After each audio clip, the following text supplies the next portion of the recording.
सीधा रुख करते हैं पंजाब के लुधियाना का, जहां पर दिल्ली के मुख्यमंत्री अरविंद केजरीवाल प्रेस कॉन्फ्रेंस कर रहे हैं। क्रिश्चियंस को, मुस्लिम्स को, सबको आश्वस्त करना चाहता हूं कि राष्ट्रीय सुरक्षा और आंतरिक सुरक्षा के ऊपर हम कभी भी किसी भी किस्म की राजनीति नहीं होने देंगे। कोई राजनीति नहीं होगी। केंद्र सरकार के साथ मिलके पंजाब सरकार काम करेगी और पंजाब के बॉर्डर स्टेट है, बड़ा सेंसिटिव स्टेट है, पंजाब के लोगों की सुरक्षा का, देश की सुरक्षा का को सुनिश्चित करेगी। दूसरी बात, बॉर्डर पार से नशा आता है। आज पंजाब में जो इतना नशा है, ये नशा कहां से है? ये कोई राजस्थान से, गुजरात से, हरियाणा से, दिल्ली से नहीं आ रहा। ये नशा सारा बॉर्डर पार से आता है। ड्रोन सारे बॉर्डर पार से आते हैं, टिफिन बॉम्ब सारे उधर से आते हैं। हम लोग जानते हैं कि कैसे जब बॉम्ब ब्लास्ट हुआ था बॉम्बे में, तो पता चला कि जो आरडीएक्स बॉम्बे के अंदर आया था उसमें कुछ कस्टम्स के अधिकारियों का भ्रष्टाचार था, जिसकी वजह से उन्होंने उसको अलाउ किया था। तो ये सब घटनाएं तब घटती है जब उधर के लोग इधर के कुछ लोगों को खरीद के अपने नापाक मंसूबों पे सफल हो जाते हैं। इसीलिए बहुत जरूरी है कि बॉर्डर स्टेट के अंदर एक ईमानदार सरकार बननी चाहिए। ईमानदार सरकार होगी तो बिकेगी नहीं। ईमानदार सरकार होगी तो ईमानदार पुलिस अफसरों को जिम्मेदारी दी जाएगी। ईमानदार सरकार होगी तो किसी भी हालत में बॉर्डर से नशा इस तरफ नहीं आएगा। ईमानदार सरकार होगी तो किसी भी हालत में बॉर्डर से ड्रोन और टिफिन बॉम्ब इस तरफ नहीं आएंगे। ईमानदार सरकार होगी तो बेअदबी करने वालों को सख्त से सख्त सजा देगी ताकि दोबारा कोई हिम्मत ना कर सके। अगर बरगाड़ी की बेअदबी करने वालों की मास्टरमाइंड को आज सजा मिल गई होती तो दरबार साहब जी में दोबारा बेअदबी करने की किसी की हिम्मत नहीं होती। तो इसीलिए मैं सब लोगों को ये आश्वासन देना चाहता हूं कि आम आदमी पार्टी की पंजाब सरकार पंजाब के एक एक पंजाबी को सुरक्षा सुनिश्चित करेगी। मैं आपको एक उदाहरण से इसको समझाना चाहूंगा। एक बेईमान मुख्यमंत्री है, मान लीजिए, वो अपने पुलिस अफसरों की मीटिंग बुलाता है।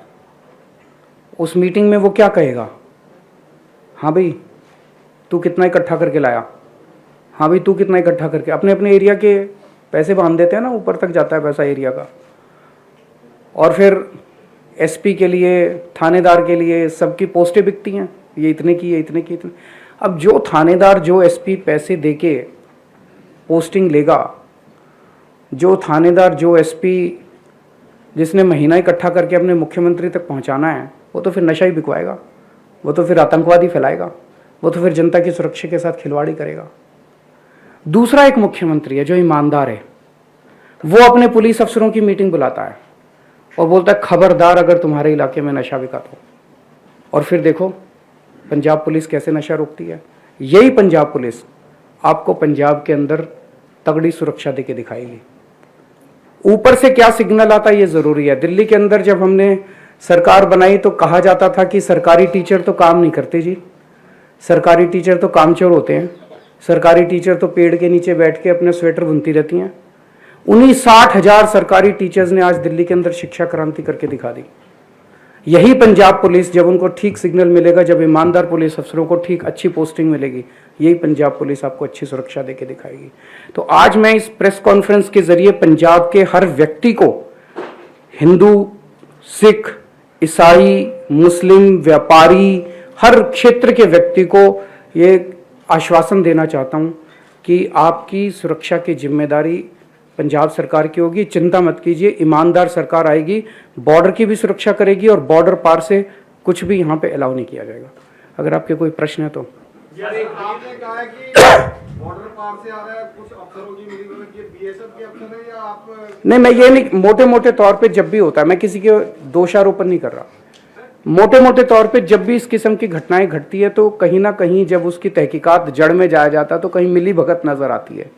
ईमानदार सरकार होगी तो सुरक्षा ज्यादा पुख्ता होती है। सर, बेअदबी मामले में अभी तक इंसाफ नहीं मिल पाया। सरकारें दावा करती रही हैं, पिछली बार भी कांग्रेस की सरकार ने दावा किया था कि हम सजा दिलवाएंगे, पर जब सरकार बन जाती है तो इंसाफ नहीं मिलता लोगों को। क्योंकि जो उनके मास्टरमाइंड है ना, वो बहुत बड़े लोग हैं।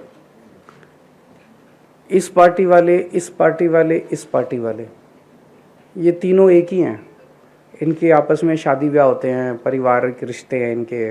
कोई भी पार्टी की सरकार आ जाए वो दूसरों पे आंच नहीं आने देती, आपस में एक दूसरे की सुरक्षा। पंजाब जाए भाड़ में इनकी वजह से, ये इन लोगों का बस चले तो पंजाब को बेच के खा जाएं। तो ये जब भी इसकी सरकार आएगी तो अगर इन्होंने बेअदबी करी तो इनकी सुरक्षा करेंगे, इनकी सरकार आएगी उसने चोरी करी तो उसकी सुरक्षा। आम आदमी पार्टी की किसी से सेटिंग नहीं है, इसीलिए सारे इकट्ठे हो गए हैं।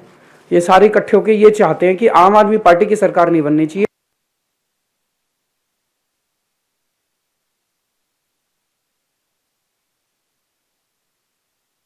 पिछली बार जब इलेक्शन थे उससे पहले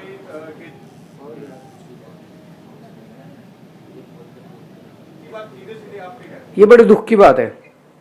प्रधानमंत्री जी लोकसभा में झूठ बोलते हैं, प्रधानमंत्री जी यहाँ आके झूठ बोलते हैं, गृह मंत्री जी उलट सुलट आरोप लगाते हैं। ये शो, इसीलिए मैंने कहा बीजेपी और कांग्रेस आंतरिक सुरक्षा के साथ खिलवाड़ कर रहे हैं और उसके ऊपर राजनीति कर रहे हैं। देश की सुरक्षा और आंतरिक सुरक्षा के ऊपर राजनीति नहीं होनी चाहिए। अगर केजरीवाल की सरकार बनती है तो एसवाईएल का पानी वो दिल्ली में ले जाएंगे, पानी ले जाएंगे दिल्ली में, वो ये कह के वोट बैंक अपना एसवाईएल पे स्टैंड भी स्पष्ट कर दीजिए। सुबह से लेके शाम तक वो लोग केवल और केवल बेतुके हमारे ऊपर आरोप लगाते हैं।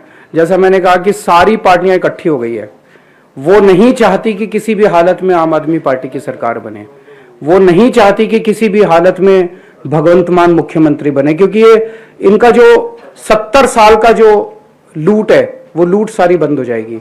इस लूट को एसवाईएल किसने करा था? हमने तो करा नहीं। एक मिनट सुनो तो सही, मेरे कुछ स्टैंड ले लेने से अगर ये सॉल्व होता हो तो मैं भी 5 मिनट में आपको स्टैंड करके दे दूंगा और सॉल्व करवा लो। सुनो,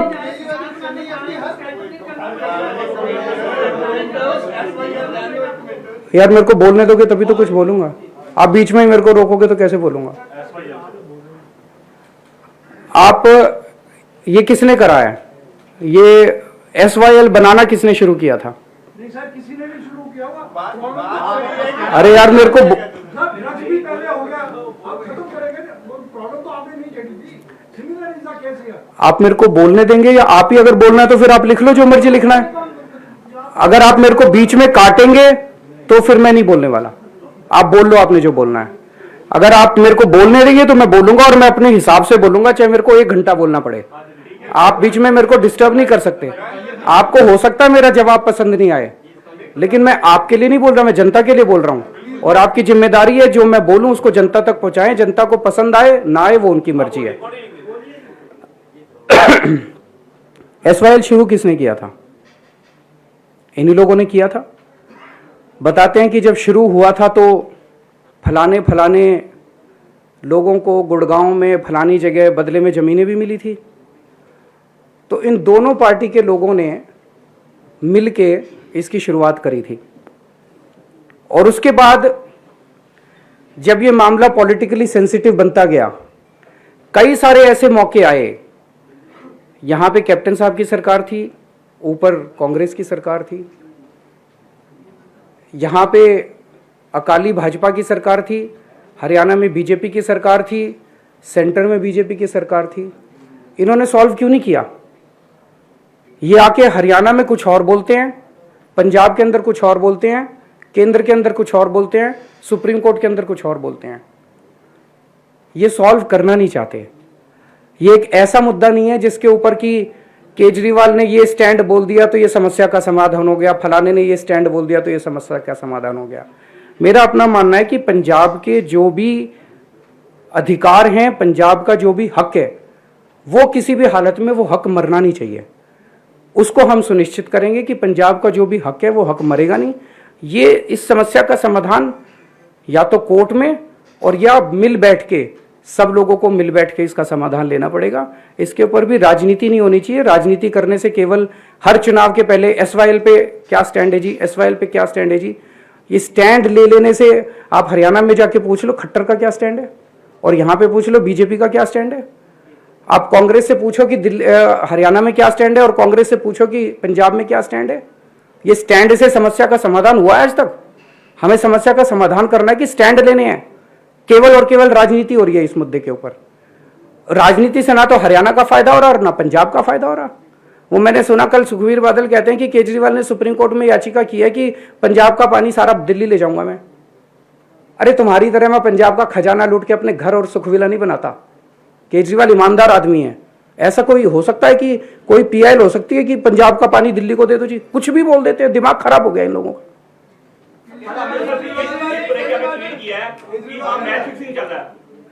अमृतसर की सीट पे हमने, जैसे मैंने अभी 2 दिन पहले चन्नी साहब के बारे में भी बयान दिया था, हमने सर्वे कराया था।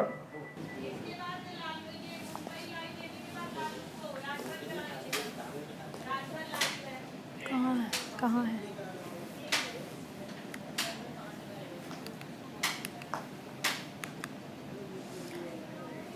तो लुधियाना से केजरीवाल को आप सुन रहे थे। यहाँ पर तमाम आरोप लगाए हैं, साथ ही ये भी आश्वासन दिया है कि केंद्र सरकार के साथ मिलकर पंजाब को सुरक्षा मुहैया कराएंगे, बॉर्डर्स पर सख्ती भी बढ़ाएंगे।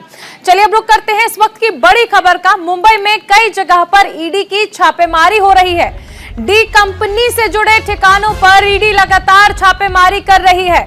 कई नेताओं के डी कंपनी से संबंधों की जांच भी यहां पर ईडी कर रही है। इस वक्त की बड़ी खबर आपको बता दें, मुंबई में कई जगह पर, कई ठिकानों पर ईडी की छापेमारी चल रही है। डी कंपनी से जुड़े ठिकानों पर ईडी छापेमारी कर रही है। संवाददाता अरुण कौशिक हमारे साथ जुड़ गए हैं। अरुण, ईडी की कई जगह पर छापेमारी चल रही है, क्या जानकारी है अभी? देखिए चारुल, आपको बता दें कि नरेंद्र मोदी की ये खासियत है, जब से सरकार उनकी पावर में आई है तब से जो भी मुद्दे उठाते हैं उसको पूरा जरूर करते हैं।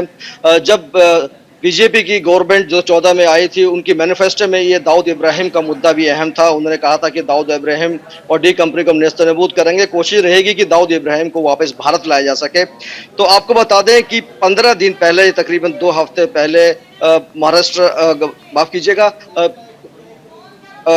सरकार ने, केंद्र सरकार ने एनआईए को पूरी पावर दे दी है कि वे दाऊद इब्राहिम के ऊपर शुरू से उसके ऊपर केसेस दर्ज करें और अपने हिसाब से उस पर कार्रवाई करें। तो एनआईए ने 15 दिन पहले दाऊद इब्राहिम और उसकी कंपनी पे फ्रेश एफआईआर दर्ज की है और एनआईए को स्पेशल पावर दी गई है कि वो सरहद के भीतर भी दाऊद कंपनी पे कार्रवाई कर सकते हैं और सरहद के बाहर भी जा सकते हैं, यानी पाकिस्तान भी जाकर वो कार्रवाई कर सकते हैं। तो काफी गंभीर और सीरियस नजर आ रही है सरकार इसके ऊपर। और आज सुबह की बात करें, सुबह 4 बजे से ही दाऊद इब्राहिम से जुड़े करीब 10 लोगों के ऊपर ये ईडी की छापेमारी चली जा रही है।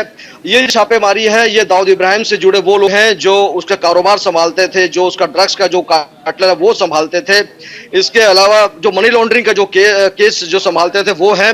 जो इंफॉर्मेशन हमारे पास है उससे इस बात की तस्दीक होती है कि दाऊद इब्राहिम की जो बहन हसीना पारकर, हालांकि उनकी मौत हो गई है, लेकिन उनसे जुड़े जितने भी लोग हैं उनके घर पे और दफ्तरों में छापेमारी चल रही है। इकबाल कासकर जो दाऊद के भाई हैं, उनके ठिकानों पर, घर पे भी छापेमारी चल रही है, सर्च ऑपरेशन चल रहा है। इसके अलावा जो दाऊद इब्राहिम का जो ठिकानों पर छापेमारी हो चुकी है और अभी कितने इस लिस्ट में नाम बाकी हैं?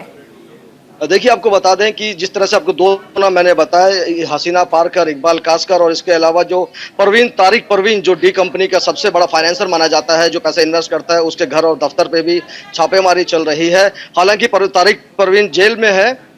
इसके अलावा एक नेता का नाम भी आ रहा है, लेकिन वो नेता कौन है इसका फिलहाल खुलासा नहीं हो पाया है। तकरीबन 10 जगह पे अभी ईडी की छापेमारी चल रही है। शाम होते होते इसमें कई और खुलासे होंगे। अब तक किसी को हिरासत में लिए जाने की खबर तो नहीं है, लेकिन ऐसे कयास लगाए जा रहे हैं कि शाम होते होते कई अहम जानकारी और कई खुलासे इस बार पे होंगे। अब पूरी तरह से केंद्र सरकार ने कमर कस ली है कि डी कंपनी को पूरी तरह से नेस्तनाबूद करा है। इसके अलावा चलो आपको बता दें कि कुछ अहम इंफॉर्मेशन न्यूज इंडिया ने भी शेयर की थी। हमने भी इस बात का खुलासा किया था कि पाकिस्तान की खुफिया एजेंसी आईएसआई वो दाऊद इब्राहिम और अलकायदा के साथ मिलकर बड़ी साजिश को अंजाम देने की फिराक में है। इसके चलते ही एनआईए को बड़ी जिम्मेदारी दी गई है ताकि दाऊद इब्राहिम कंपनी को जो भी उनके नापाक मंसूबे हैं उनको उन पर लगाम लगाई जा सके और किसी भी तरह की अप्रिय घटना से अंजाम देने से पहले ही उसे रोक लिया जाए। और इसी के चलते जितने भी दाऊद इब्राहिम से जुड़े हुए लोग हैं और चाहे वो राजनीति आप वरुण नजर बनाए रखें। फिलहाल इस जानकारी के लिए बहुत बहुत शुक्रिया। और इस बीच सीधा रुख करेंगे इस वक्त की बड़ी खबर का। ओम प्रकाश राजभर पर हमले की कोशिश से जुड़ी है ये बड़ी खबर। ओम प्रकाश राजभर को जान से मारने की धमकी दी गई है। समर्थकों का आरोप है कि गुंडई पर उतारू है भारतीय जनता पार्टी।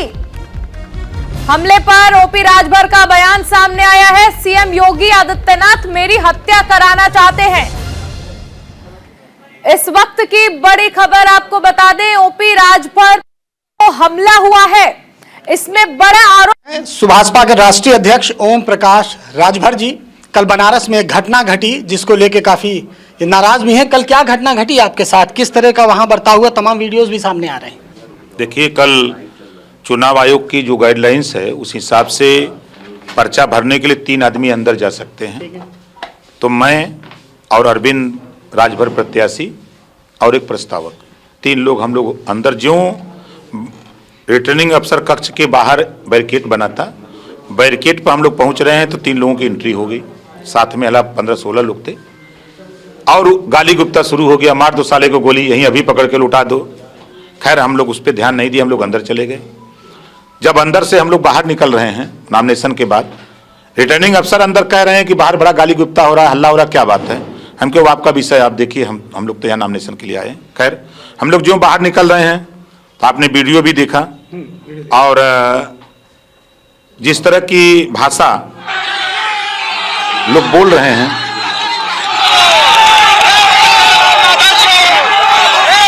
ये वीडियो काफी वायरल भी हो रहा है। ये किसी वकील की भाषा नहीं हो सकती है। तो ये क्यों आपके ऊपर हमला करने आए थे, क्या लग रहा है इसके पीछे कोई और लोग थे या ये वकील है, मंशा क्या थी? नहीं, देखिए वहाँ कोई वकील नहीं था। ये योगी जी हमारी हत्या कराना चाहते हैं। योगी जी के गुंडे वहाँ डीएम और कमिश्नर के इशारे पर बैठाए गए थे। जब 3 आदमियों को एंट्री है तो फिर 100 आदमी वहाँ क्यों कैसे गए, सैकड़ों लोग? सवाल ये है, ये चुनाव आयोग को देखना चाहिए कि सैकड़ों लोग वहाँ कैसे चले गए, पहला सवाल। दूसरा सवाल कि इतने पुलिस विभाग के अधिकारी वहां थे, सारे लोग अपराधियों को बचाने में क्यों लगे हैं? जब एक नेता के ऊपर इस तरह का मारपीट हो रही, हाथापाई कर रहे हैं, गाली गुप्ता दे रहे हैं और कॉलर खींच रहे हैं, पकड़ रहे हैं, इस तरह की हरकत जब हो रही है तो ये प्रशासन के लोग चुपचाप मार के खड़े होकर अपराधियों को बचा रहे हैं। ये क्या दिख रहा है?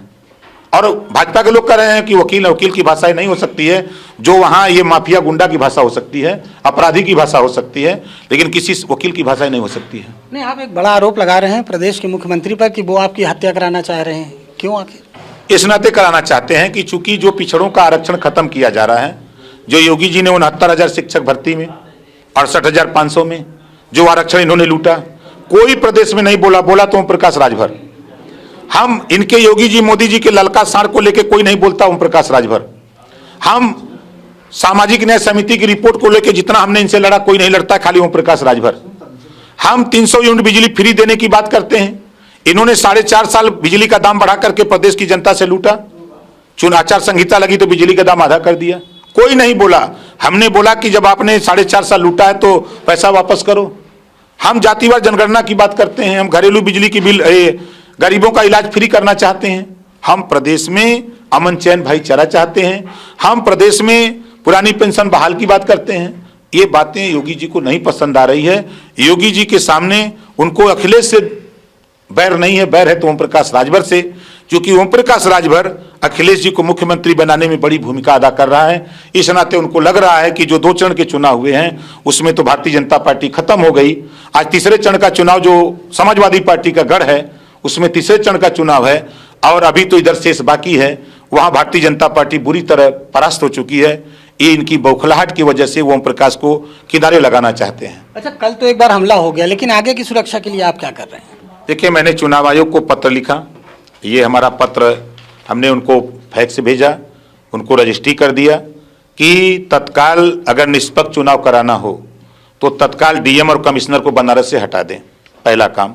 दूसरा, अगर ओम प्रकाश राजभर, अरविंद राजभर को जिंदा देखना चाहती है चुनाव आयोग तो सुरक्षा व्यवस्था दे, और नहीं अगर देती है चुनाव आयोग सुरक्षा व्यवस्था तो हम अपने लोगों से कहना चाहूंगा कि योगी जी मेरी हत्या करा दें, मुझे कोई डर नहीं, लेकिन इस आंदोलन को मेरे साथियों रुकने मत देना। आंदोलन को, जो रोटी कपड़ा मकान शिक्षा दवाई की लड़ाई है, इसको अनवरत लड़ते रहना। जो 13 आरक्षण बाबा साहब डॉक्टर अम्बेडकर ने दिया है, वो आरक्षण भाजपा खत्म कर रही है, उसको जो जितना खत्म कर दिया, जो बचा है उसको बचाने का काम करना, अपने संविधान की सुरक्षा करना, अपने ऊपर हो रहे जुल्म जाति अत्याचार को रोकने का काम करना, ये हम अपने लोगों से अपील करते हैं। मुख्तार अंसारी के बेटे को तो आप टिकट दे रहे हैं, तो आपको दिक्कत कहाँ है सुरक्षा को लेकर? कहा बीजेपी कह रही है कि उनको तो वैसी सुरक्षा मिल जाएगी। तो फिर कल इस तरह की योगी जी के गुंडे कैसे कर दिए? योगी जी के गुंडे थे ना, जो भाषा बोल रहे हैं, जिस तरह मारपीट किए, गाली गुप्ता दिए, कॉलर पकड़ के खींच रहे हैं, बटन टूट गई, तमाम चीजें वहां हुई। ये तो किसी वकील की हरकत नहीं है। वकील तो वहां बैठा है न्याय दिलाने के लिए, अन्याय करने के लिए नहीं बैठा है। ये योगी जी के गुंडे वहां थे। तो मुख्तार के बेटे को टिकट आप दे रहे हैं, लड़ा रहे हैं चुनाव? हाँ, लड़ा रहे हैं, हम अपनी पार्टी से लड़ा रहे हैं। तो कह रहे हैं आप अपराधियों को टिकट दे रहे हैं। वो ब्रिजेश सिंह को एमएलसी बना रहे हैं, तो वो तो साधु दिखते हैं। संगीत सोम साधु दिखते हैं, सुरेश राणा साधु दिखते हैं। वो करें तो रासलीला, हम करें तो करेक्टर ढीला। ठीक है, तो ये था हमारे साथ ओम प्रकाश राजभर जी, जो इनका कहना है कि इनके ऊपर जो हमला कराया था वो किसी और ने नहीं, बल्कि मुख्यमंत्री योगी आदित्यनाथ के इशारे पर हुआ था। कैमरामैन हरी के साथ नीरज मिश्रा, न्यूज इंडिया, लखनऊ।